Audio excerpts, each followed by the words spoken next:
வணக்க நண்பர்களே, வாங்கோ கத்திரிக்காய் பால்கறி வைக்க போகிறோம்.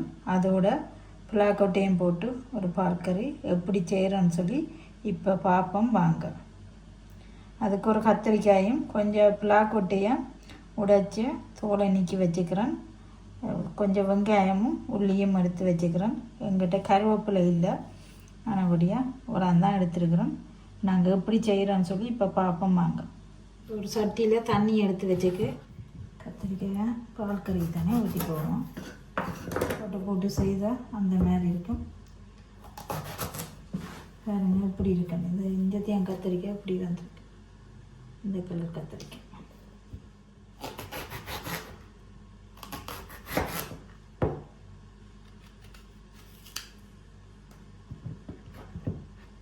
இப்போ நான் இதை பாருங்க சின்ன சின்ன துண்டுகளாக வெட்டி போடுவோம். தண்ணிக்குள்ளே போடுவோம். இந்த கத்திரிக்காயை கொஞ்சம் உப்பு போடுவோம். கொஞ்சம் உப்பு போடுவோம். உப்பு போட்டு வச்சுட்டு கத்திரிக்காய் துண்டாக வெட்டி போடுவோம். கத்திரிக்காய் தண்ணிக்குள்ளே ஊறட்டு வெட்டிட்டேன். வெங்காயத்தோடு நீக்கிட்டு கழுவி எடுத்து வெட்டுவோம். உள்ளியையும் தோலை நீக்கி எடுப்போம்.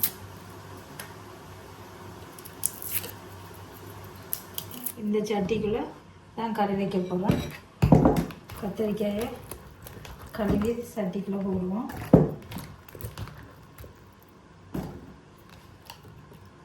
பார்த்தீங்களா, அப்படியே உப்பு போட்டுக்கூடிய அப்படியே கலர் இல்லாமல் இருக்கு. அதுக்குள்ளே புலாக்கொட்டையும் கழுவி போடுவோம்.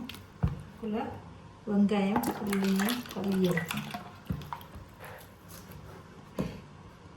வெங்காயத்தை சின்ன சின்ன வெட்டுவோம்.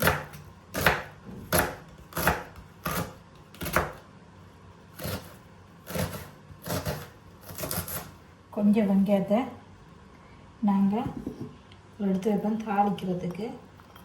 இதுக்குள்ளே போடுவோம் கறி காய்ச்சறதுக்கு வெங்காயம்.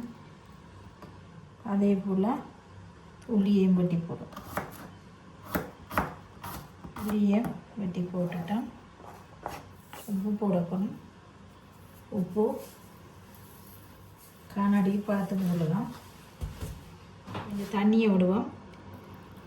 கத்திரிக்காய் இது மவிக்கிறதுக்கு கிணக்க வேணும். கொஞ்சம் காணும் தண்ணி காணும். தண்ணி கொண்டே அவிய வைப்போம். இப்போ நாங்கள் அடுப்பில் சட்டி வச்சுட்டோம். இனி இந்த இது நல்லா அவிஞ்சு வரட்டுக்கும். அதுக்கப்புறம் பார்ப்போம் எப்படி கத்திரிக்காய் அவிஞ்சு வருதான்னு சொல்லி கறி விடுவோம். புலாக்கொட்டையும் அவிடுவோம். கத்திரிக்காயும் அவிஞ்சு வருவோம். நல்லா அவியட்டு தண்ணி காணும். நல்லா அவிஞ்சு வரட்டுக்கு. அதுக்கு பிறகு நாங்கள் நச்சீரக மிளகுத்தூள் இதில் போடுவோம்.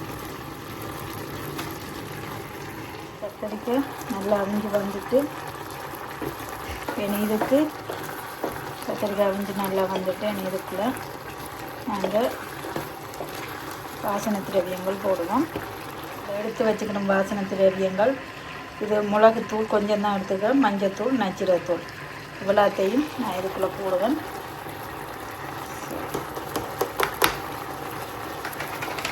கறிவாக மிக்ஸ் பண்ணி விடுவோம்.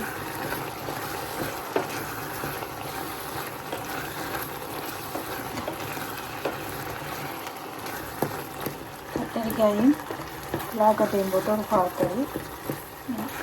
புலாக்கொட்டையும் வாங்கிட்டு இதுக்குள்ள நான் கொஞ்சம் பால் விடுவோம். கத்திரிக்காய்க்கு கொஞ்சம் கிரேம் விட போகிறோம். வேறுங்க எங்கள்ட பால்கறி கத்திரிக்காய் பால்கறி ரெடி. இனி அடுப்பை நிப்பாட்டி விடுவோம். சூட்டுலேயே அது கொஞ்சம் 2 பேரை சரி. அதுக்கப்புறம் இதுக்கு தாளித்து போட சரி. தாளிக்க போகிறோம். தாளிக்கிறதுக்கு சட்டி வச்சுருக்கு விடுவோம். கொஞ்சம் கடுகு பெருஞ்சீரகம் போட்டு இதுக்குள்ளே எனக்கு கொஞ்சம் வெங்காயத்தை போட்டு உரட்டி சாப்பிட்றேன். இது செத்த மிளகா போடலாம். அதாவது கறிக்கு பச்சை மிளகாயும் போடலாம். உரட்டி சாப்பிடாதபடியாக நான் அது ஒன்றும் போடல. வெங்காயம் பொரிஞ்சு வரத்துக்கு கருவேப்பிலை இல்லை. நாங்கள் இதில் பசலிக்கீரை போடுறோம்.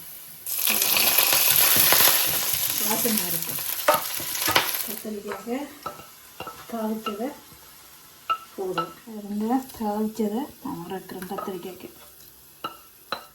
இதை வடிவாக மிக்ஸ் பண்ணி விடுவோம். கத்திரிக்காய் பால்கறி ரெடி. கத்திரிக்காய் பால்கறி ரெடி. நாங்கள் சட்டியும் மாற்றி வச்சிட்டோம். இனி உங்களுக்கு சாப்பிட காட்டுறோம். நாங்கள் இப்போ சாப்பிட போகிறோம். பைத்தங்காய் குழம்போட கத்திரிக்காய் பால்கறி நாங்கள் சாப்பிட போகிறோம். உங்களுக்கு இந்த வீடியோ பிடித்திருந்தால் லைக் பண்ணுங்கள், ஷேர் பண்ணுங்கள், சப்ஸ்கிரைப் பண்ணி பெல் பட்டனை அமர்த்துங்கள். மீண்டும் அடுத்த ஒரு காணொளியில் சந்திப்போம். நன்றி, வணக்கம்.